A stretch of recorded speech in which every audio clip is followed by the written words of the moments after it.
Un juge se moque d'un jeune homme au tribunal et est choqué de découvrir que c'est un avocat de génie déguisé. Le tribunal était bondé. Les bancs en bois grinçaient tandis que les gens s'installaient, chuchotant entre eux, impatients de connaître l'issue de ce procès. Mais personne là-bas ne savait qu'ils étaient sur le point d'assister à quelque chose qui allait tout changer. Au centre de la salle, un jeune homme noir de 19 ans faisait face à la justice. Son nom, Ethan Carter. Accusé de vol de voiture et de résistance à son arrestation, il était devenu le centre de l'attention. Non pas parce que l'affaire était particulièrement compliquée, mais parce que le juge Leonard Whitmore et le procureur David Langley étaient déjà certains de la façon dont cette histoire allait se terminer. Dans leur esprit, Ethan n'était qu'un autre jeune homme à problème, juste un nom de plus dans une pile de dossiers qu'ils voyaient tous les jours. Ils ne connaissaient pas la vérité. Ethan Carter n'était pas un adolescent ordinaire. Il a grandi en étudiant les lois, en comprenant chaque faille, chaque stratégie, chaque coup bas que les procureurs utilisaient pour garantir une condamnation. Et aujourd'hui, il allait renverser la situation. Le juge Whitmore se pencha en arrière sur sa chaise, observant Ethan avec un regard de dédain. « Nous allons régler ça rapidement. Mon temps est précieux. » Le public rit. Le procureur Langley sourit comme s'il avait déjà gagné. Ethan, cependant, ne réagit pas. Il attendait le bon moment pour commencer à tout démanteler. Parce que ce tribunal ne savait pas encore qui il était vraiment. Et quand il le découvrirait, il serait trop tard. L'affaire semblait évidente pour quiconque y jetait un coup d'œil superficiel. Selon l'accusation, Ethan avait été surpris dans une voiture volée, avait tenté de fuir la police et avait été arrêté peu de temps après. Les preuves ? Des empreintes digitales sur le volant. Un policier affirmant l'avoir vu conduire. La voiture abandonnée quelques pâtés de maison plus loin. Cela ressemble à une affaire solide, n'est-ce pas ? Faux. Ethan savait que l'affaire était fragile. Mais le juge et le procureur étaient habitués à gagner sans effort. Ils n'avaient même pas pris la peine de revoir correctement leurs propres arguments. Et Ethan était sur le point de le prouver. Langley se leva de sa chaise avec l'attitude de quelqu'un qui avait déjà gagné. « Mesdames et messieurs, l'accusé a été trouvé avec le véhicule volé. Ses empreintes digitales sont sur la voiture. Il a tenté de fuir. L'affaire ne pourrait pas être plus claire. » Il se tourna vers Ethan, le sourire chargé d'arrogance. La seule question qui reste est « Qu'avez-vous à dire pour votre défense ?» Le tribunal s'attendait à ce que le jeune homme bégaie, que son avocate commise d'office fasse un discours faible, que tout soit rapide et prévisible. Mais alors, Ethan se leva. « Je vais me représenter moi-même, votre honneur. » Le silence tomba sur la salle. Le juge fronça les sourcils. « Vous QOI. » Le procureur perdit son sourire. Les murmures envahirent le tribunal. Ce moment a tout changé. Ethan a fait le premier pas. Et maintenant, c'était lui qui avait le contrôle. Le silence au tribunal était presque assourdissant. Le juge Leonard Whitmore ajusta ses lunettes, essayant de comprendre s'il avait bien entendu. « Vous voulez vous représenter vous-même » répéta-t-il en fronçant les sourcils. Le procureur David Langley laissa échapper un petit rire, en secouant la tête. « Ça va être amusant. » Le public murmurait entre eux. Ethan Carter, un jeune homme de 19 ans, renvoyant son avocate pour affronter un procureur expérimenté? Cela ressemblait à une catastrophe imminente. Mais ce que personne ne savait, c'est qu'Ethan attendait ce moment. Il n'était pas un garçon ordinaire. Il a passé des années à étudier le système. Et maintenant, le système était sur le point d'avaler ses propres mots. Le juge soupira avec impatience. « Très bien, monsieur Carter. Voyons ce que vous avez à dire. » Ethan se leva lentement, sans se presser. Il ne montrait aucune peur, ne semblait pas nerveux. Ses yeux analysaient le tribunal avec la froideur de quelqu'un qui savait déjà comment cela allait se terminer. Le procureur Langley ferma son dossier et croisa les bras, attendant. Ethan le regarda droit dans les yeux. « Procureur Langley, vous avez affirmé que le policier m'avait vu conduire la voiture avant de fuir les lieux du crime. » « Correct. » Langley hocha la tête, ennuyé. « Oui. L'officier a déclaré vous avoir vu au volant avant d'abandonner le véhicule. » Ethan fit un pas en avant. « Et cet officier est-il présent pour témoigner ?» Langley esquissa un sourire suffisant. « Ce n'est pas nécessaire. Son témoignage est documenté. » Ethan haussa les sourcils. « Intéressant. » Le tribunal observait chaque mouvement. Quelque chose dans la voix d'Ethan causait un malaise invisible. « Alors, en gros, nous nous fions à un rapport de police, mais nous n'avons pas le policier ici pour être interrogé. » Le juge tendit le cou, intéressé. Langley tenta de cacher son irritation. « Le rapport de l'officier est valable. » Ethan sourit en coin. « Bien sûr. Mais j'aimerais faire une demande formelle. Il se tourna vers le juge. Je demande les enregistrements GPS de la voiture de patrouille de l'officier au moment de la poursuite. L'Anglais se tendit. Le juge plissa les yeux. Qu'est-ce que vous voulez prouver, monsieur Carter? Ethan posa ses mains sur la table de la défense. Je veux prouver que l'officier n'était pas assez près pour m'identifier. Le tribunal fut choqué. L'Anglais resta immobile. Il ne s'attendait pas à ça. Le juge regarda le procureur. L'État a-t-il des objections à cette demande? L'Anglais prit une profonde inspiration. Il ne pouvait pas refuser ouvertement. Cela donnerait l'impression qu'il cachait quelque chose. Mais si les enregistrements montraient que l'officier n'était pas à la position qu'il avait affirmée, l'affaire s'effondrerait. Après un long silence, l'Anglais dit d'un ton rigide. Sans objection, votre honneur. L'impact avait déjà été causé. Le tribunal ne riait plus. Le juge nota la demande et frappa le marteau. Les enregistrements seront requis. L'Anglais tenta de reprendre le contrôle du récit. Il ajusta sa cravate, prit un papier et lut à voix haute. Quoi qu'il en soit, les empreintes digitales de l'accusé ont été retrouvées sur le volant du véhicule volé. Il regarda le jury. Monsieur Carter peut argumenter autant qu'il le souhaite. Mais les preuves parlent d'elles-mêmes. Il sourit, satisfait. Mais Ethan ne s'y a même pas. Au lieu de cela, il prit une profonde inspiration et se tourna vers le juge. Puis-je poser une question au procureur? Le juge lui fit signe de continuer. Ethan fixa l'Anglais. Procureur Langlais, vous avez mentionné que mes empreintes digitales étaient sur le volant de la voiture volée. Correct. Correct. Ethan fit une pause. Pouvez-vous me dire exactement où sur le volant elles étaient? L'Anglais plissa les yeux. Qu'est-ce que cela importe? Ethan sourit légèrement. Parce que je suis sûr que mes empreintes étaient là. La salle s'agita. L'Anglais semblait confus. Quoi? Ethan haussa les épaules. Oui, j'ai touché la voiture. Mais toucher quelque chose ne signifie pas que je l'ai volée.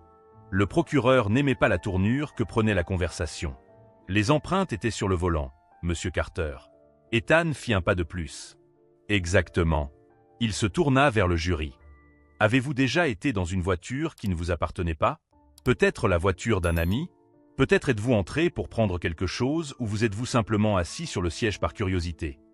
Le tribunal resta silencieux. Ethan continua.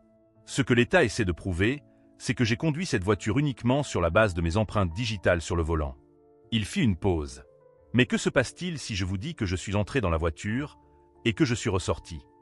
Les jurés se regardèrent. Le procureur commençait à comprendre ce qui se passait. Ethan ne faisait pas que se défendre. Il semait le doute. Et au tribunal, les doutes sont fatals pour l'accusation. Le juge regarda l'Anglais. L'État a-t-il d'autres preuves pour prouver que l'accusé conduisait le véhicule? L'Anglais s'éclaircit la gorge, feuilletant les papiers. La position des empreintes digitales sur le volant est compatible avec celle d'un conducteur. Ethan secoua la tête, souriant. Ce n'est pas une preuve. C'est une spéculation. L'Anglais resta sans réponse.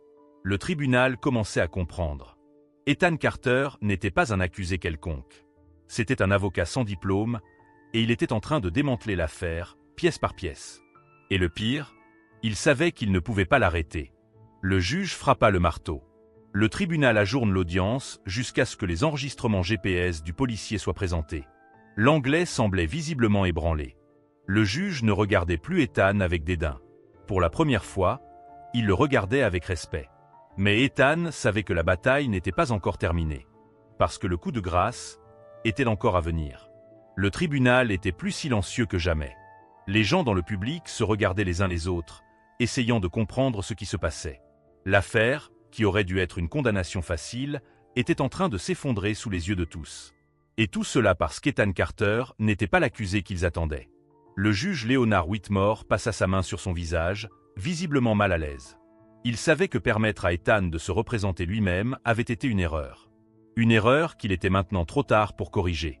Le procureur David Langlais feuilletait frénétiquement ses papiers. Il avait besoin de trouver quelque chose qui ramènerait le contrôle à l'accusation. Mais rien ne semblait suffisant.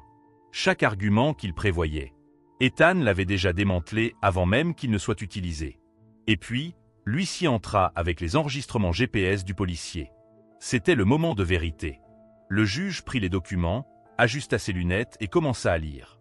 La salle retint son souffle. L'Anglais observait, anxieux. Ethan était calme. Parce qu'il savait déjà ce que disaient les papiers. Après quelques secondes de silence absolu, le juge leva les yeux. « Procureur Langlais, voulez-vous expliquer ceci ?» Langlais déglutit. Il prit les documents avec des mains tremblantes et commença à lire. Et puis, son visage perdit toute couleur. Parce que les enregistrements montraient que le policier qui affirmait avoir vu Ethan au volant n'était même pas près des lieux du crime. Il était à près de 3 kilomètres. Toute sa déclaration était un mensonge. Le tribunal explosa en murmures. L'accusation venait de subir un coup mortel. Ethan laissa le silence travailler en sa faveur. Puis, lentement, il se leva. Il semble que le témoignage du policier ne vaut plus rien. Langlais tenta de réagir. Le rapport peut contenir des erreurs. Mais ses empreintes digitales étaient toujours sur la voiture. Ethan leva une main, l'interrompant. « Parlons-en maintenant. » Il se dirigea vers le centre du tribunal. « Procureur Langlais, avez-vous déjà entendu parler de l'effet de transfert d'empreintes digitales ?» Langlais resta silencieux. Le juge fronça les sourcils. Le public se pencha en avant. Ethan pointa du doigt le procureur. « Si je touche votre table maintenant et que je touche ensuite un livre, je peux transférer mes empreintes digitales sur le livre sans jamais l'avoir tenu vraiment. » Le jury remua sur ses sièges. Ethan continua. « Si mes empreintes digitales ont été retrouvées sur la voiture, cela ne signifie pas que je l'ai conduite. » Il fit une pause calculée. « Cela signifie seulement qu'à un moment donné, je l'ai touchée. » Le procureur n'avait plus de réponse. Langlais savait qu'il était perdu. Parce qu'Ethan avait fait quelque chose de bien pire que de prouver son innocence. Il avait fait passer l'accusation pour incompétente. Le juge prit une profonde inspiration. « Procureur Langlais, y a-t-il encore une preuve qui prouve que l'accusé conduisait le véhicule ?» Langlais ferma les yeux. Il connaissait la réponse. Il savait qu'il avait perdu. Il déglutit et secoua la tête. « Non, votre honneur. » Et alors, le tribunal réalisa ce que cela signifiait. L'affaire était terminée. Ethan avait gagné. Le juge frappa le marteau. Le tribunal rejette les accusations. L'accusé est libre de partir. La salle explosa. Certains protestaient, d'autres applaudissaient. Ethan ne bougea pas immédiatement. Il prit juste une profonde inspiration et ferma les yeux un instant. Il savait qu'il avait gagné. Mais il savait aussi que ce n'était que le début. Parce que, pour chaque affaire comme la sienne, combien d'autres jeunes sont condamnés injustement? Il ouvrit les yeux et regarda autour de lui. Le système n'était pas cassé. Il a été conçu pour fonctionner ainsi. Et maintenant, Ethan savait ce qu'il devait faire. Parce que ce ne serait pas le dernier tribunal auquel il serait confronté. La prochaine fois, il ne serait pas là en tant qu'accusé. Il serait là en tant qu'avocat. Le tribunal était en état de choc. Les voix se mélangeaient en un murmure chaotique. L'affaire s'était effondrée. Ethan Carter avait prouvé son innocence, et plus que cela, il a complètement détruit l'accusation. Le juge Whitmore tenait encore le marteau, comme s'il ne croyait pas ce qui venait de se passer. Le procureur Langlais, qui quelques minutes plus tôt semblait calme et confiant, évitait maintenant tout contact visuel avec quiconque dans la salle. Le public était divisé. Certains observaient avec admiration, d'autres avec ressentiment. Mais une chose était sûre. Personne n'oublierait jamais ce procès. Ethan resta immobile pendant quelques secondes. Il entendit le bruit des journalistes à l'extérieur, les gens se précipitant pour commenter ce dont il venait d'être témoin. Mais pour lui, tout était silencieux. Il regarda le juge. Whitmore le regardait toujours fixement. Mais cette fois, il n'y avait plus de mépris dans son regard. Il y avait quelque chose de différent. Peut-être du respect, peut-être de la surprise, ou peut-être du regret. Le juge prit une profonde inspiration, se redressa sur sa chaise et dit quelque chose qui prit tout le monde par surprise. « Monsieur Carter, avez-vous déjà pensé à faire des études de droit ?» Le tribunal resta silencieux. Langlais se tendit. Ethan sourit en coin. Il n'eut pas besoin de répondre, parce qu'il savait déjà quel était son destin. À l'extérieur du tribunal, la confusion était encore plus grande. Les journalistes encerclaient les marches du bâtiment, les micros étaient levés, les caméras clignotaient sans cesse. Tout le monde voulait savoir qui était Ethan Carter, le jeune homme de 19 ans qui avait humilié un procureur et défié un juge. Les questions venaient de toutes parts. « Ethan, comment saviez-vous quoi faire? Avez-vous toujours voulu être avocat? Quelle sera votre prochaine étape ?» Mais Ethan ignora tout cela, parce qu'une seule personne comptait pour lui à ce moment-là. Elle était debout au bas de l'escalier, les bras croisés et un regard impossible à déchiffrer. Sa mère. Elle attendit qu'il s'approche. Pendant un moment, aucun des deux ne dit quoi que ce soit. Puis, finalement, elle laissa échapper un long soupir de lassitude. « Tu m'as presque tué d'inquiétude. » Ethan rit doucement. « Mais j'ai gagné. » Elle secoua la tête. Il ne s'agissait pas de gagner, Ethan. Il fronça les sourcils. Sa mère toucha son visage, avec un regard profond. Il s'agissait de montrer au monde qu'ils ne peuvent pas nous marcher dessus. Et alors, le poids du moment le frappa de plein fouet. Elle n'était pas seulement fière de lui pour avoir gagné l'affaire. Elle était fière parce qu'il avait fait quelque chose de bien plus grand que de se sauver lui-même. Il a dénoncé le système. Il a prouvé que la justice peut être manipulée. Et il a montré qu'il ne se tairait pas. Plus tard ce soir-là, Ethan était assis seul, regardant l'horizon de la ville. Il avait gagné. Mais il savait qu'il y avait d'autres comme lui. Des garçons et des filles injustement accusés. Des personnes condamnées sans preuve. Le système n'était pas cassé. Il a été conçu pour fonctionner ainsi. Et Ethan savait qu'il ne pouvait pas changer ça tout seul. Mais il savait aussi autre chose. Si ce juge pensait qu'il devrait faire des études de droit, il avait raison. Mais Ethan ne voulait pas seulement étudier les lois. Il voulait défier chacune d'elles. Et s'assurer que personne d'autre n'ait à vivre ce qu'il a vécu. Parce que, la prochaine fois qu'il mettrait les pieds dans un tribunal, il porterait un costume. Et il serait du bon côté de la justice. Maintenant, je vous le demande. Combien de fois quelqu'un a-t-il été condamné sans avoir la chance de se défendre?